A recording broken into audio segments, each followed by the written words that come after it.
de pont entre les Burundais en exil et ceux restés au pays à travers des informations bien fouillées concernant tous les domaines de la vie du pays. Le magazine Humura Burundi est diffusé sur le web via le site de la RPA www.rpa.bi. Humura Burundi. Vendredi 14 juin 2019, bienvenue amis fidèles de la RPA à ce magazine Humura Burundi dont voici les principales articulations. Le numéro 1 congolais est en visite au Burundi depuis ce vendredi. La sécurité et le développement économique seraient les points à l'ordre du jour. Dans l'entretemps, la sécurité ne cesse de se détériorer. En témoigne une autre attaque d'hommes armés non encore identifiés perpétrée ce jeudi soir sur une position militaire de la province Changuzo avec comme bilan une personne blessée. 4 élèves de l'école fondamentale Rukaramu 1 voient leur avenir hypothéqué. C'est au moment où ils se sont vus refuser le droit de passer le concours national parce que leur directeur a sciemment omis de les mettre sur la liste des autodidactes, faute de ne lui avoir pas donné de pot de vin. Dans ce magazine, nous vous parlerons également réfugiés ou dans le cadre de la célébration de la Journée internationale des réfugiés fêtée le 20 juin de chaque année. Des compétitions viennent d'être organisées par le HCR. Voilà pour le sommaire. À la présentation de ce magazine, vous êtes avec Josiane Mozaneza. Fabrice Ndimurukundo assure la mise en onde. De l'autre côté de la cabine technique, nous sommes avec ingénieur Égide Nimiro. Dans quelques poussières de secondes, le développement de ces titres. Encore une fois, bienvenue. Débutons par cette page politique où Antoine Félix Tshisekedi, président de la République démocratique du Congo, est en visite à Bujumbura depuis ce vendredi. Dans la capitale Bujumbura, après sa visite en Tanzanie, le président congolais doit s'entretenir avec son homologue burundais Pierre Nkurunziza. Selon une source proche de la présidence congolaise, la sécurité et le développement économique de la sous-région seraient à l'agenda de leur entretien. Déjà en Tanzanie, le président Tshisekedi a annoncé sa participation au sommet des chefs d'État de la COMESA prévu en août prochain.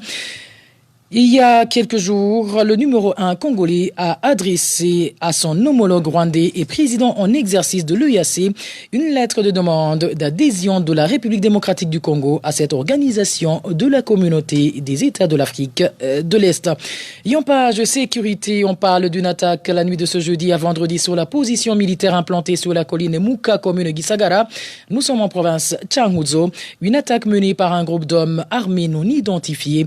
Au cours de son repli, le groupe a blessé une personne de cette localité, comme nous le précise Balthazar Mibour. Il était vers 3 heures du matin de ce vendredi lorsque des coups de feu ont été entendus sur la colline Muka, commune Gisagara de la province Changuzo. Les informations en provenance de la commune Gisagara indiquent qu'il s'agit des groupes des hommes armés qui a attaqué la position militaire située sur la colline Muka. Ce sont des malfaiteurs qui ont échangé des tirs avec les militaires de la position de Muka. Il n'y a pas eu de blessés. Ce groupe n'a pas été identifié, encore moins sa provenance. Au moment de repli, ce groupe a blessé une jeune fille sur la colline Murago de cette même commune. Une jeune fille à laquelle il demandait l'emplacement des étables de vaches. Nous avons essayé de joindre Jonas Sinyon Izigiye, administrateur de la commune Gisagara, mais il n'a pas décroché son téléphone. Humura Burundi. En page éducation, la direction communale de l'enseignement en commune Mutimbuzi confirme que le directeur de l'établissement de l'école fondamentale Rukaramu 1 n'a pas mis sur la liste des candidats au concours national 4 écoliers autodidactes qui s'étaient pourtant fait inscrire. La même direction précise que le cas de ce directeur d'école sera traité incessamment. Le point avec Emmanuel Niyongeko. Les responsables de l'éducation en commune Mutimbuzi de la province de Bujumbura disent qu'ils n'ont ménagé aucun effort dans la sensibilisation des directeurs de différentes écoles pour la mise en exécution de la décision de la ministre de l'Éducation autorisant l'inscription des élèves autodidactes à repasser le concours national de la 9e année. Dans le but de mieux favoriser cette tâche, Rosendi Kouman, directrice de l'enseignement en commune Mutimbuzi, fait savoir qu'elle avait demandé au chef d'établissement de coopérer avec les représentants des églises afin de sensibiliser ses élèves à se faire enregistrer. Cette autorité affirme avoir été informée sur la situation des 4 élèves qui ne se sont pas retrouvés sur la liste des candidats qui devaient faire ce concours. La directrice communale de l'enseignement reconnaît cependant la faute commise par le chef d'établissement Rukaramo 1 pour n'avoir pas retrouvé dans le rapport des candidats les noms des 4 élèves autodidactes. C'est au moment où les élèves avaient été enregistrés par le directeur de l'école fondamentale Rukaramo 1, Isaïma Nirakiza. Sur la question de savoir comment ces 4 élèves seront rétablis dans leurs droits, la responsable de l'éducation en commune Mutimbuzi dit que ces autodidactes pourraient avoir une autre chance l'année prochaine sur approbation du ministère de tutelle. Rosendikoumana promet toutefois que le dossier du directeur de l'école Rukaramo 1 sera analysé après les travaux relatifs à ce concours national clôturé ce jeudi. Parmi les 4 élèves autodidactes qui ne se sont pas retrouvés sur la liste figure un jeune garçon qui était venu de la province Kayanza pour aller tenter sa deuxième chance à l'école Rukaramo 1, ce centre de passation de l'année dernière. Emmanuel Niyunge, éducation, c'est aussi les grognes des parents d'élèves de l'école fondamentale de Rutovu en commune Makeboko de la province Gitega contre la direction de la dite école pour cause depuis plus de 3 ans. Il contribue pour la construction des salles de classe qui n'ont jamais été achevées. Le détail avec Vicky Chris Nineritz. Ce directeur de l'école fondamentale de Rutovu en commune Makeboko, dont les parents d'élèves se plaignent contre lui, est nommé Alexis Ndakumana. Ses parents indiquent qu'ils ont été appelés par la direction de cette école à contribuer de l'argent pour la construction de 2 salles de classe et les parents se sont exécutés. Mais paradoxalement, les parents disent être étonnés du fait que le directeur de cette école n'achève pas les dites salles de classe. Nous avons contribué pour ces travaux de construction à hauteur de 1000 francs chacun et cela pendant 3 ans. Mais jusqu'à maintenant, la dite construction n'est pas achevée. Ce qui nous étonne le plus est qu'on entend que même les briques qu'ils utilisent ne sont pas payées. Les mêmes parents font savoir que les murs de ces salles de classe ont commencé à s'écrouler, d'autant plus qu'il n'y a pas de la toiture. La pluie s'est abattue sur les murs de ce bâtiment. Il est composé de 2 salles de classe et les murs s'écroulent petit à petit. Les parents des élèves de l'école fondamentale de Rutovu demandent à la direction de la dite école de terminer les travaux de construction de cette école. Au contraire, que la direction leur rembourse tout argent qu'ils ont donné comme contribution. Selon les informations que nous détenons des projets collaborateurs de la direction, qui veut que la direction reconnaît effectivement ce retard, mais qu'il ne s'agit pas de sa faute. Ils indiquent que ce retard réside surtout de la finalisation de la toiture de ces salles, ce qui cause l'écroulement des murs. La direction tranquillise toutefois les parents que les travaux de finissage de ces salles vont reprendre la semaine prochaine. Merci à toi, Vicky Chris. Ninelitsi de l'éducation. Passons à la page santé pour parler de la célébration ce vendredi de la journée et du don de sang. L'association pour les droits des malades du Burundi affirme qu'il n'y a pas eu de rupture de sang depuis un bon bout de temps. Dans le cadre de la célébration de cette journée, une activité de collecte de sang a été organisée dans différents centres, dont le Centre national de transfusion sanguine, CNTS sans sigle. Les détails avec Emmanuel Ndaïchemi. Ce vendredi, les donneurs se sont rendus au Centre national de transfusion sanguine, CNTS, pour donner du sang, un geste posé en toute fierté. Dr Jean Bosco Ndouarugira, à part que le don du sang est un acte louable, le donneur profite de l'occasion pour connaître son état de santé, puisque souligne-t-il, les maladies comme l'hépatite B et C, le syphilis et le VIH-Sida sont dépistées dans le sang avant la transfusion. Dr Jean Bosco ajoute qu'il y en a ceux qui sont porteurs de virus de ces maladies sans le savoir. L'association qui plaide pour les droits des malades, Semabou est satisfait du fait que les ruptures des stocks du sang ne se manifestent plus ces derniers jours. Sylvain Habanabakiza, porte-parole de la dite association, demande au gouvernement d'intéresser davantage les donneurs du sang à l'Organisation mondiale de la santé OMS. L'on indique que la célébration de la journée du don du sang est une façon de remercier les donneurs volontaires pour ce geste salvateur, mais aussi une bonne occasion pour sensibiliser l'opinion sur la nécessité de donner du sang régulièrement.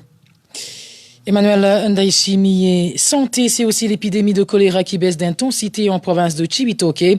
Seul un malade reste interné au centre de mise en quarantaine de Rugombo. Malheureusement, les mesures de prévention de cette épidémie n'ont pas été suivies. Le point avec Rachel Kagissi. Le 10 juin 2019, le centre de mise en quarantaine de malades de choléra de Lugombo avait déjà accueilli 5 malades.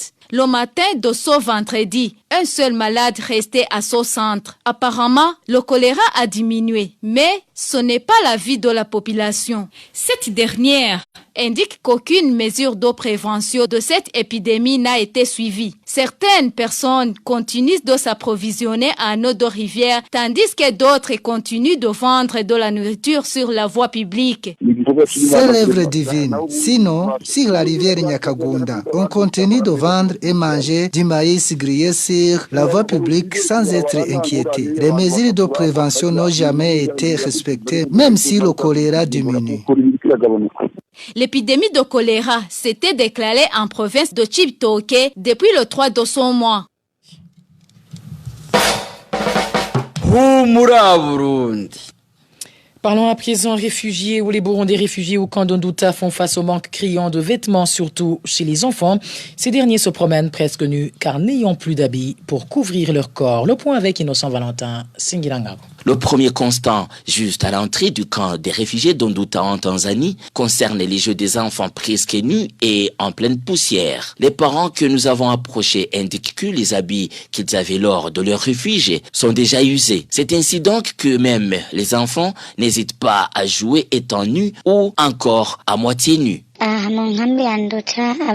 Ici, dans le camp d'Ondouta, que ce soit les parents ou les enfants, nous menons une vie précaire.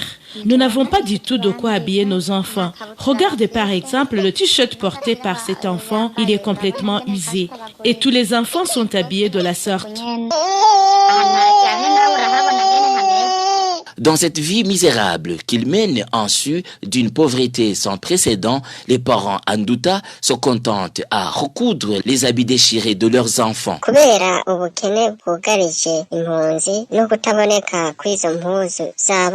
Suite à la misère que connaissent ces réfugiés et surtout le manque d'habits, les parents optent pour recoudre les habits déchirés pour leurs enfants. Ils utilisent les restes des sacs de maïs.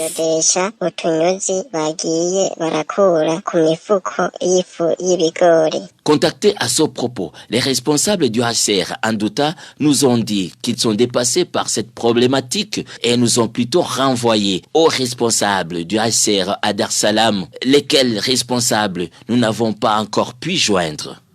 Innocent Valentin, Singilangabouyi, avant de clore ce magazine dans le cadre de la célébration de la Journée internationale des réfugiés, le HCR et les réfugiés burundais du camp d'Ondouta en Tanzanie ont organisé des compétitions de football.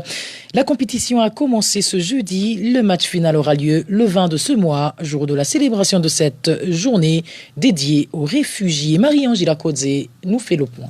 Le match de football pour les garçons a eu lieu ce jeudi sur le terrain situé à la 5e zone du camp d'Ondouta. 8 équipes participent à cette compétition.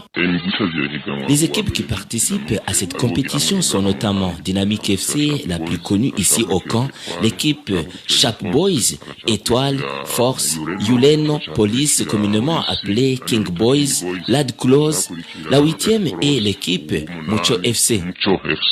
Pour les matchs de ce jeudi, l'équipe Étoile a gagné le premier match et Dynamic FC a remporté le deuxième match. Le match a commencé vers 14h. Étoile a marqué 2 buts sur 1 de Yuleno. Le deuxième match a débuté vers 16h et Dynamic FC a remporté la victoire de 3 buts sur 1 de Mucho FC. Aujourd'hui à 14h, Chapo Boys et Lad Close vont se mesurer dans leur premier match. La compétition a été organisée par UN et l'ONG Plan. L'équipe qui gagnera le final ce mardi rencontrera l'équipe qui proviendra de l'extérieur du camp, et cela à l'occasion de la Journée internationale dédiée aux réfugiés. Merci à toi Marie-Ange Irakoudzi. Voilà, c'est sur ce reportage que nous mettons un point final au magazine Humura Burundi de ce vendredi 14 juin 2019.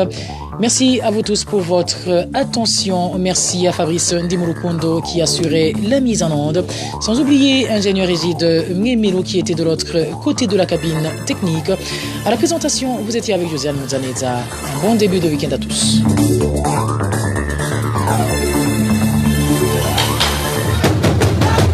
C'était le magazine Humura Burundi. Un magazine comprend pour relier les Burundais en exil, et ce toujours au pays, à travers une information de qualité.